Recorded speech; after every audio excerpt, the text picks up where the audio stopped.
say, but here's like my dilemma, dude. This is what I fucking hate about fitness and influencers and YouTube and Instagram and all that. It's like, bottom line is there are many ways to skin a cat.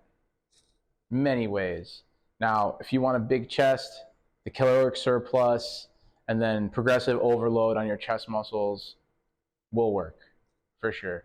But then there are a lot of different exercises that'll help. And depending on like the person, the shoulder mobility, prior injuries, their experience to exercise, like all these things need to be taken into account on which is the way to get there. There's a lot of ways to do it. There's not just one way that's going to do it, but people tend to think that this guy's way is the only way and this is going to take me to the promised land. And it's just, I don't think that's true. So why do people say that there's, like, why do we flock to the bodybuilding method to look a certain way when, if you look at all across sports and fitness, lots of people are jacked and ripped that don't lift weights ever. Like there's a lot of MMA fighters that are jacked and ripped and they don't lift weights.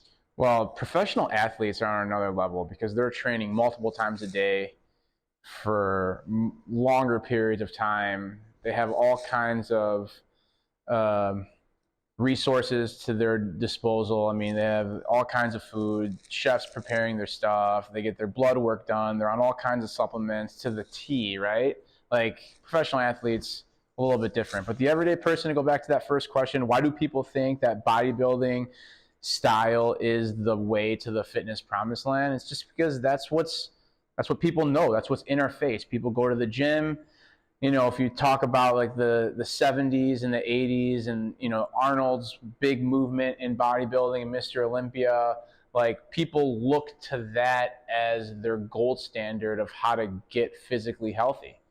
And I feel like that's what, you know, big market gyms in the 90s and the 2000s kind of push towards, the way they set up their gyms, the big cardio equipment, the big machines type weight training equipment. This is just what we know. And it's not to say that it's not helpful and it's not beneficial, because I think it is. It's just not the only way to go about health and wealth and wisdom. I feel like there are so many more factors that pertain to somebody's long-term health, longevity, and performance versus just on like how good they look, right? Because you can look ripped, you can have abs, you can have big chest and back, but at the same time, like, are you okay inside? Are you happy? Do you have energy? Are you in a good mood? Are you all over the place? Like even the healthiest of healthy people go into those dark places mentally. Like I think that's just part of being human. But how often are you there? How often are you happy? How often are you in a creative mode? How often are you at peace, right? I'm not sure that a fit, healthy body or just like a muscular body always relates to peaceful mind. I just think human beings are super individual, and there's a lot of ways that you can be healthy. And there's a lot of ways that you could get there. And I'm not sure which one is right. I don't know that there's one right way. I think there's a lot of right ways. You like, so you tend to relate fitness to not just the physical outcome of your training. Mental, emotional, and spiritual on top of the physical. I think it's all connected. So why is it all connected, and how do you optimize your mental through your physical training? Okay, great question. Well, I think like we have mechanical components to our body, the way we move, our extremities, and then we have electrical components to our body and our mind, like our thoughts. They're purely electrical. We have these thoughts. We have desires that are innate in us. We all have desires. We all feel emotions. We're all subconsciously looking to be loved. And these emotions get stored in our muscle tissue. They get stored in our organ tissue. And by moving these extremities and moving your muscle tissue, you are ultimately freeing up energy. If you're conscious of what you're moving, if you're conscious of how you're feeling, you're also allowing those energies to move through your body. And when you're doing that, you make room for other thoughts, other ideas, different types of creative endeavors. You may be getting clear on what you actually are feeling and where the foundation of that emotion is coming from. By getting quiet with yourself and listening to what's coming up, you can get a deeper understanding of what you're all about. And I think if you're neglecting that, you're neglecting a big piece to your physical, mental, emotional, physical wellness, your longevity, your performance. If you're not in touch with that, a big part of you is missing. And I think by physical exercise, depending on the different kinds of exercises for the different individuals that are out there, and depending on where they start and where they're at in their current life, there's a lot of things that you can do physically that allow you to get clear on what's happening inside. I think there's a lot of things that you can do on the yin side of things, the more peaceful side of things too, that can also get you clear about what's happening inside. So I hope that answers your question. I think that there's a lot of relationships between your mental and emotional body and how it just ties into your physical. Like, emotion gets stored in your tissues. Our issues are in our tissues. Bottom line. The way I just thought of a good metaphor while you were saying that is like, if like the human body is like a radio, Yeah. with antennas, Yep. Yeah. and it's constantly Receiving information. Yeah. Yep. And like if there's a problem with the mechanics of your radio, it's not going to receive information properly, Exactly. or maybe at all. Like it's going to. Exactly. So how can you tune into your purest form if there's a piece of your antenna that's off? So like if your nervous system is in fight or flight state, there's no way that you can be creative. You cannot come up with ideas if metaphorically a bear is chasing you. In today's day and age, bears aren't chasing us. It's our shitty bosses. It's financial distress. It's being at a shitty job all day. It's, different types of issues that society tells us that we have to do that we may not be wanting to do. Like, why should a kid go to 4-year school if they're not feeling called to 4-year school? We've talked about this several times when we were working together a few years back. Should I take a gap year? Should I keep going with my career? Why should you go to a 4-year school if that's not the work that you're looking to do? So that type of pressure, generational pressure of going to this school and doing this type of job and keeping up with the Joneses are those metaphorical bears chasing us that we're trying to keep up with, that we're constantly trying to just make our parents proud and make society proud when we're not even asking what's going to make us proud. What's the life that I want to live, and how am I going to go about like attaining that? So like there's no way you get creative when you're in fight or flight. You got to understand these types of things, get yourself as calm and relaxed as possible, and that type of stuff takes work. That's why we do flow training. That's why we meditate, to get ourselves grounded, to get ourselves calm and relaxed. So like there's no way you can be in fight or flight and like get to your purest version of what you are. There's no way you can tune in to the unified field that quantum physics says that we're ultimately connected to all the time. There's no way that you can get to the purest form of yourself and self-actualize if you're in chronic fight or flight. In fact, you will overexpend all your resources energetically, physically, if you're constantly worrying, if you're constantly jealous, if you're constantly feeling guilty or shameful. We have to get to the root of why we're feeling those feelings, to neutralize them, and then to move past them and to connect to what our ultimate potential is. So that's what fitness means to you. Yeah. It's more than just, how your resting heart rate and how your body fat percentage and how much muscle you have and how much you can lift. It's like, it's like tuning your system. Tuning your system into the cosmos. Like I think about this all the time because I wake up at the same time every day. I'm on my morning routine. I do a little bit of meditation. I get my water in. Maybe I'll do some writing. I'll come to work. I'll train my people. This is religion to me, right? Like people ask you, like, what God do you subscribe to, or what type of religion do you follow? But then, like, why do you follow this religion? Why do you subscribe to some God? Why this? Why that? For me, God is unconditional love, and I get love by the people I interact with, the skill set, the God-given abilities that I have that I can relate to with people, the message that I'm trying to talk about when it comes to exercise, health, longevity, performance. This is the stuff that gets me going, and I could use my skills to relay this message. This is the loving force that's driving through me, that I can use my skills and my things to my nature so that I can ultimately help people like you and people that come through this gym. You know what I'm saying? So that being said, that's the God that's pushing through me, right? And through my rituals, my meditation, my fasting, my journaling, my exercise, flow training, hot cold therapy, you name it, my sleep schedule, this is attuning me to what the universe is trying to push through me. Does that make sense? Yeah. So in that regard, it's like a religion to me. Every single day, I'm doing the same rituals. Also, like if you look at like the power of prayer, I don't like to use the word prayer a ton, but it's the same to me as positive affirmations.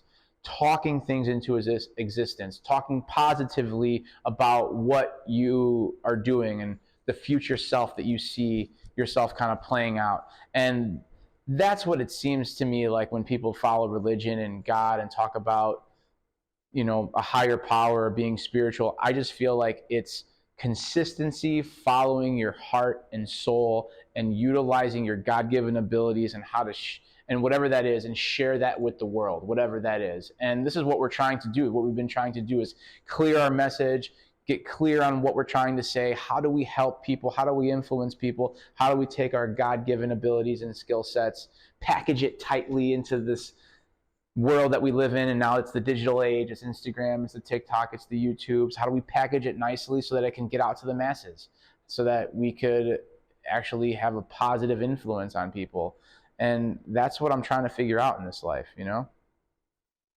Yeah. We were just talking about earlier how your mentality about fitness is like very much how do you fine tune the body and give the body what it needs to receive stimuli and information from the world. Purest thoughts, purest pieces of information from the cosmos or the unified field. And like the whole idea, like if I have to like sit down and create a beautiful video, it's way harder to do it if I'm, you know, if adrenaline is pumping through my body because I'm overstimulated and overstressed. So your whole goal is how do you get people from fight or flight to rest and digest? What would it be? Parasympathetic is more rest and digest, and sympathetic state is fight or flight. So when we're in rest and digest, we can be our full, creative, mentally capable selves. That's my theory. Okay. That's my theory. I do think there's this level of flow which combines both the parasympathetic and sympathetic states of the nervous system, because you want to be somewhat stimulated. They say so I watched a whole podcast about nicotine and why nicotine is such a good like neuromodulator. Dude, I totally agree. It was Andrew Huberman, and he was saying it gets you, it relaxes your body, it's good for like doing mental work because it relaxes your like physical state, but it enhances your mind, your cognitive state, for sure. I use it I like nicotine as a cognitive pick-me-up, but it can be addictive. But yeah, it's like it induces almost that flow state. But going back to like cold plunging, I look at cold plunges as like your ability to put a chaotic environment in you, but a controlled chaotic environment. So you get yourself in the cold water, you're not ready for it. Guess what? You're not going to die. So what you have to do is mentally override that hurdle. Even though your physiology is saying, get the fuck out, get the fuck out, get the fuck out, you can override that thought with just your mind alone. Sit your ass in that fucking tub until it gets comfortable. And that's it. You don't tell yourself anything else. And that's a mental thing. You're basically teaching yourself to get calm in a chaotic state, right? There's chaos happening all around you, but obviously you are the one orchestrating it. It's not a life or death matter, unless like the water will really below a certain point to where it can really harm you. But if you have 50 degrees Fahrenheit to 34 degrees Fahrenheit, you should be good. And obviously over time you can build yourself up. You start at 50, maybe 55, and then push yourself to lower temperatures. But ultimately what you're doing is you're teaching yourself to get calm in a chaotic environment. And if you can do that enough times, you inevitably train yourself to get calm when shit hits the fan, because life is hard and you get thrown curveballs all the time. If you can't keep yourself level-headed when there's a shitstorm happening, then how the hell are you going to do anything in life? Transitions are constantly happening. It's about how smoothly do we go from point A to point B to point C. This is another reason why I like flow training, because you're moving from one exercise to the next exercise to the next exercise to the next exercise with fluidity, not clunkiness. Does that make sense? Yes. And when life happens and keeps happening at you, and you got this next goal and this next goal and this opportunity and this opportunity and this opportunity, quickly things can get out of balance and incoherent or chaotic pretty quickly. If you don't have the tools and capabilities to take your brain state and say, hey, I need to get calm and present, and that's years and years and years of practice. That's meditation, that's fasting, that's journaling, that's getting into cold, that's getting into saunas, right? Training yourself to get calm when the going gets tough. And like I said, in this situation, the going gets tough would be just a cold bath at whatever degree positive or potential for you, or however cold you can withstand, right? And it doesn't have to be as exaggerated as a cold plunge. I like to shoot for 11 minutes a week in cold water, whether that's cold shower water or a cold plunge. Obviously, I would say like the cold plunge for 3 minutes a day would be the go-to if you can do that, probably the most effective. But if you don't have that, put yourself under cold water in your shower for 10 seconds at a time at the end of your shower.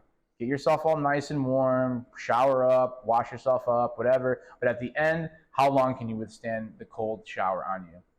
And so the idea is get in the cold and then try to calm your body's going to have a natural reaction to get out. Stress response. Yep. You're going to start breathing heavy. You're going to freak out. Yep. You're going to want to get out Yep. right away. You want to calm yourself down as much as possible. Yeah. Is that the goal? Just override the thought of getting out and focus on big, deep breaths. And next thing you know, you're in a normal state, and that becomes a new normal. So then doing that, regularly, very, very regularly, that'll kind of desensitize your body and mind to chaos. You're priming your brain to get calm under stress. Okay. And that's just it, right? You're priming yourself to get calm under stress. That's why we meditate, right? If you meditate, you're priming yourself to shift your awareness from going astray back to your breathing. You shift, you notice that there was a shift. Oh, okay, I'm not thinking about my breath anymore. You recognize it and then just bring it back. So you do that for 1 to 5 minutes in the morning. You're already priming yourself to eliminate distraction. You're getting yourself back on track to whatever the task is at hand. That's one form of meditation. Okay. Another form of meditation I think is also really productive is to just let your brain go wherever it goes and watch your thoughts as the observer. Non-judgmental, but just watch your thoughts. Where are they going? This is how you develop higher levels of self-awareness. You're just paying attention to where your mind goes naturally. Mm-hmm. And doing this over time, you're just priming yourself to get clear on what's the most important to you right now. And that's how you get clear about like what your purpose is and what you want to do and how you want to expend your time, right? Because you can be doing nothing in a cave all day long, but like we live in a third dimension. Like there are things that we have to do for shelter and community and creatives or creations, right? There are things that have to be put to work in order for something tangible or physical or concrete in this third dimension to come to its fruition. Right. Right. Unless you just want to be a monk and just. Yeah. There's nothing wrong with that either. No, you just get really clear and relax and calm and just sit and be and do nothing.